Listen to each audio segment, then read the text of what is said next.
Hello, welcome to another tonal landscape oil painting demonstration. This is your painter in residence.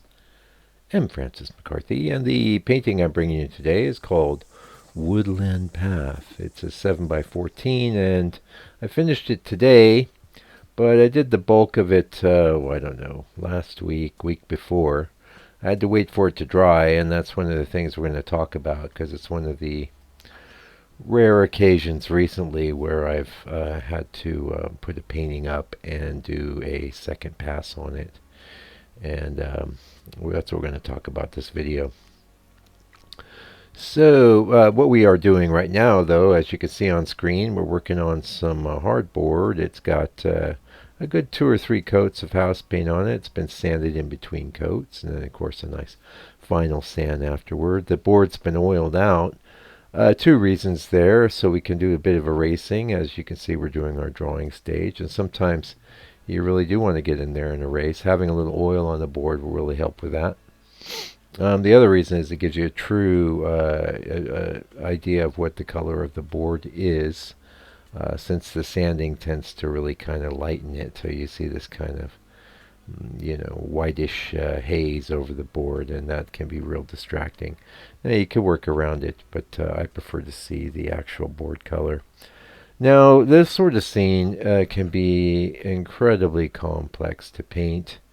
I definitely took me a while to get proficient at handling this kind of thing. Before I forget, though, I want to point out in the members area, well, probably the last 4 or 5 months, we have been sharing the reference. We've always shared the reference image there, but what you were seeing was a zoom out of my studio as I was doing the color mixing session, and there you would see the image. Often, too, I would come in prior to the video and talk about things. With our new camera setup, we're not really able to do that. But what you do get is a really great idea of what the reference image looked like prior to the rest of the video playing. Now all those videos are real time, 4K, no ads, so check that out. I think it's educational to see the real thing happening in real time.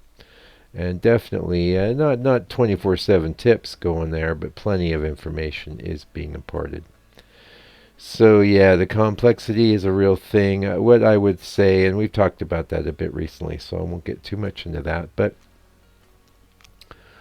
you want to look for the patterns, you want to simplify, you want to organize, and you want to not get too hung up with any one thing. And what you see me doing there is bringing in the paper towel. So once I had the basic structure down, which I did with a fairly smallish brush, I decided to go in with the paper towel and do basically some of the masses. Now this means that whole process not only goes much quicker, but it also just gives me a chance to kind of get some of these darker tones in, get some of the darker values in a way that's not getting too rendery would be the word I'd use. And I'm sure the spell check will come up and say that's no kind of word at all, but you know what I mean. Rendery, over rendering. You don't want to do that with this kind of thing. You want to go with your impression of the scene. Now, we talked about that. We talked about that plenty. Kind of the thing I really want to, because it's been a while. I've been working prima for a long time now, and what that basically means is that I try and do the whole painting in one session. Now, technically, I'm not exactly prima, since I do an underpainting session, and then many times I will let that dry and then do my prima session over that. Even when I'm working wet over wet. Say I did the drawing in the morning, I come back in the afternoon to finish the painting.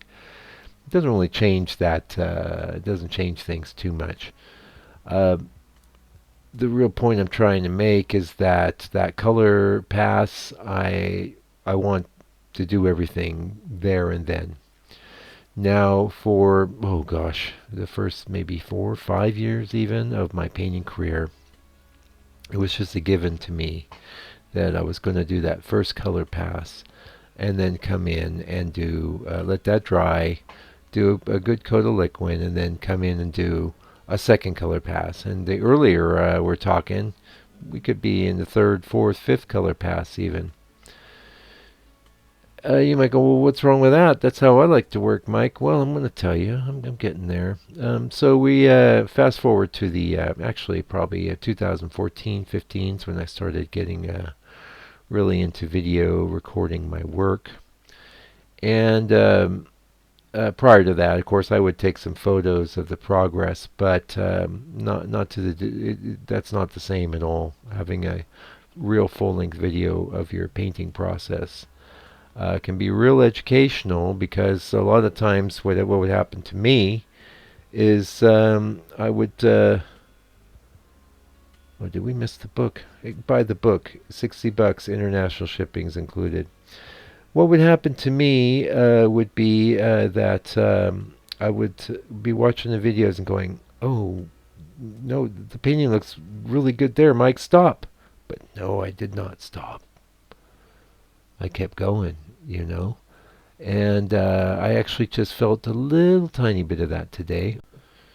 Yeah, and why do I say today? Well, today was the day that I put this painting back up on the easel, and I want to talk a bit about that because I had given it a good coating, 2 days ago, and this painting had a lot of earth pigments in it and a lot of colors that they looked fine in the session like we're doing now. This would have been all, the day that I painted all of this about 2 weeks ago. But the day after, the painting had gone incredibly dull and matte.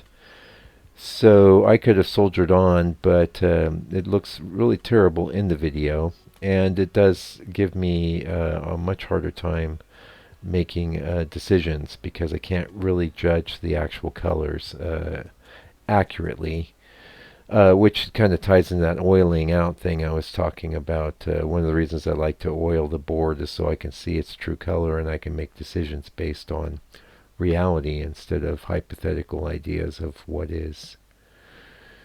Anyway, I'm holding the painting in my hands. I'm going, I really like this just the way it is. Do I want to do this? And then I'm looking at the reference image, and you'll see actually the last I don't know 2 minutes of this video will be that whole session, so you can see what it is that I felt was so necessary to include in this painting that I took a distinct chance and put the painting back up on the easel. Now, and in the members area, you'll hear me in that session say, okay, we're only going to spend 15, 20 minutes. I think I spent about a half hour on it. And I did everything I needed to do, but really I could, getting back to what I was saying earlier, I could really feel that, okay, it's all just turning into a big mass of small, same-sizey brush strokes. And that's one of the main reasons why I don't like to come in and do a second pass. You're feeling like, well, I'm going to push this, and you'll see in this painting, and I don't regret it here. I did control myself, and I think ultimately it was the right decision. But I could have been okay not doing it too. It would have been probably okay because the painting it looked good.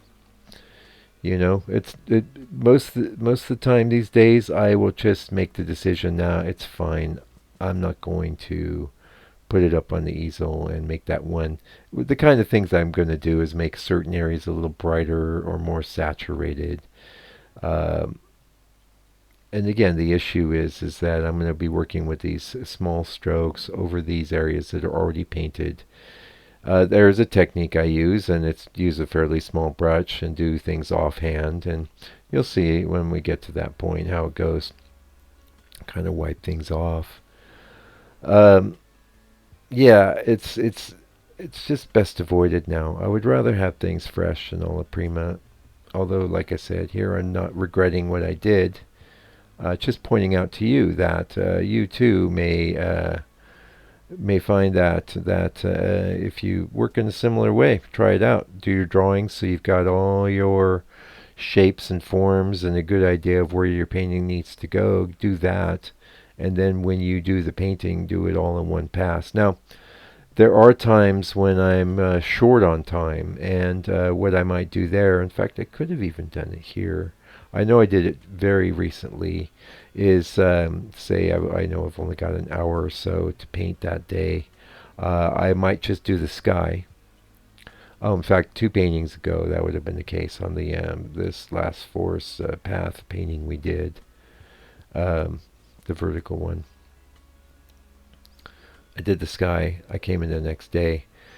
I know that that looks okay in the camera, and I know also it's not going to mess too much with the actual landscape forms that need to go in. So I'll do that if I need to, and that's not a bad approach. Even with a, that was a very simple one color type of sky, but it could have just as easily been a very involved sky. That is a place where you can break things apart and not have a real problem. Also, if you're not really most of you aren't videotaping your work, so you can just stop for the day, leave certain sections unpainted, and then come in the next day and finish it up. But even there, I don't think that's as good an approach. I think it's good to just get in and get things done. Not only will that bit of a time clock thing sort of put a fire under your rear end, which is good because you don't want to spend a lot of time making decisions. You need to make so many decisions that the best approach is to just move through the whole painting as you see me do, and painting after painting. I'm always showing and sharing with you my process, and it's, we do the underpainting, we do the sky, we put in the darks of the landforms, and then we bring the other colors up to meet the lightest parts, which in many cases might be the lightest parts of the trees hitting the sky. So that's a bit of an essay for you there. Now, a couple of things I want to talk about here. This painting had a real interesting mix of, well, I will tell you a real secret. You are going to see the reference image in the members area, but what you're not seeing is the original image, which was all bright greens. Okay, bright greens, dark greens, and one big problem with the greens, and especially related to photography, is that it seems to me like most photographs can only get across like 8 or 9 different greens. Maybe there's a little more depending on factors, but as a human being, our ability to apprehend those greens is way, way vaster, way more. We can see hundreds, maybe thousands of different shades of green. That said, I didn't want to do a painting that was all just green, green, green, green, green. That is not what I like to do. I don't think it looks that great. It's also very challenging to pull off. I know George Ness pulled it off. You can look on the 100 Days of, no, not 100 Days. Oh, it's past Masters series, I think, volume 2. You'll see it went after in a nest where he was doing all the greens. Okay, we're officially now in the second color pass here. And you can see what I'm up to. Although my preview of what's going on with the recording as I talk is lagging a bit. That's what happened with the book, which is all good. You guys know about the book. And we shipped out a couple books this week, and we're doing books all the time, so that's great. All right, so you see my first moves, man. I wanted that brighter. This is one of the things that I wanted that brighter, But what you struggle with, of course, is that you mix a color. It's hard to gauge on the palette. 9 times out of 10, it's a little too bright or saturated, and that's why you see me making the paper towel move.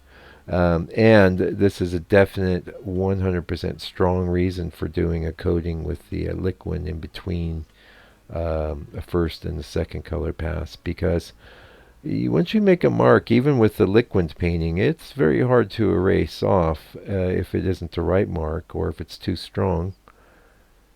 What I do is normally tamp it down with a paper towel. If I actually had to get it off completely, I'd put a little bit of spirits on that paper towel and then wipe it off. But it's not often I need to do that. But you can see that little bit of color there added in the middle of the foliage. Good. The bit of color in the grass. And you'll see one of the last things we're going to do Is to do a little scumbling on that distant ridge of hills in the background. Little light on the path, and then boom, Bob's your uncle. We're done. Anyway, that's it for this video and this painting. I hope you enjoyed watching me put it together and you got some good ideas for your own process. Until I come back with another video for your edification and enjoyment, do me a favor and do me a solid. Take good care of yourself, your family, all your loved ones. Stay out of trouble. God bless you and your family, and fight the power.